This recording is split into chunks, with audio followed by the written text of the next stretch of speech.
Highways Manchu Vishnu, Manchu Manoj police దగ్గరికి వెళ్ళారు. Rachakonda CP Sudheer Babu దగ్గరికి వెళ్ళారు, మాట్లాడారు. చెప్పాల్సిన చెప్పాడు. మంచు మోహన్ బాబు జస్ట్ ఇందాక డిశ్చార్జ్ అయ్యారు. నేను నైట్ న్యూస్ చేసావు, మమ్మల్ని షాక్ అయ్యారు.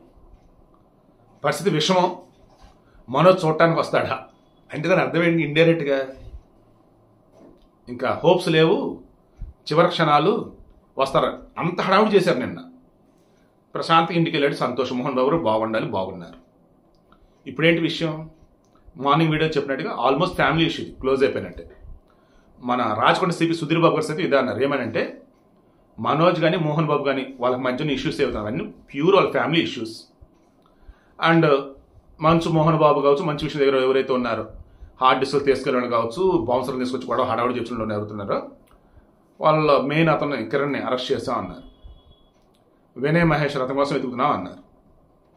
మనోజ్కి సంబంధించి బాండ్ ఓవర్ ₹1,00,000 బాండ్ సబ్మిట్ చేసి ₹1,00,000 పూచికత్తు అన్నట్టు. ఎందుకంటే సిపి వచ్చేసి అడిషనల్ మేజిస్ట్రేట్ కింద కూడా వస్తారు ఆయన.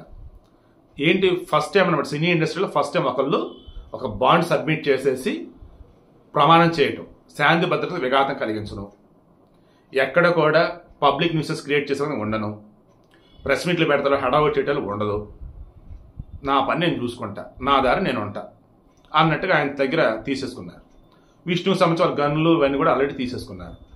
సేమ్ మాత్రం కూడా ఇంతే. ఫ్యామిలీ ఇష్యూ అంతే. దీన్ని ఇంకా ఏమీ చేయొద్దు అన్నట్టు.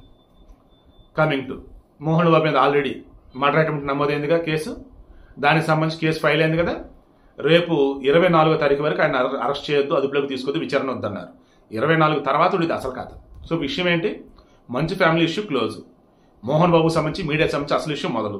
అండ్ సినీ ఇండస్ట్రీలో ఫస్ట్ టైం ఒక నటుడి చేత బాండ్ ఓవర్ తీసుకోవడం జరిగింది ఈరోజు మన సిపి గారు.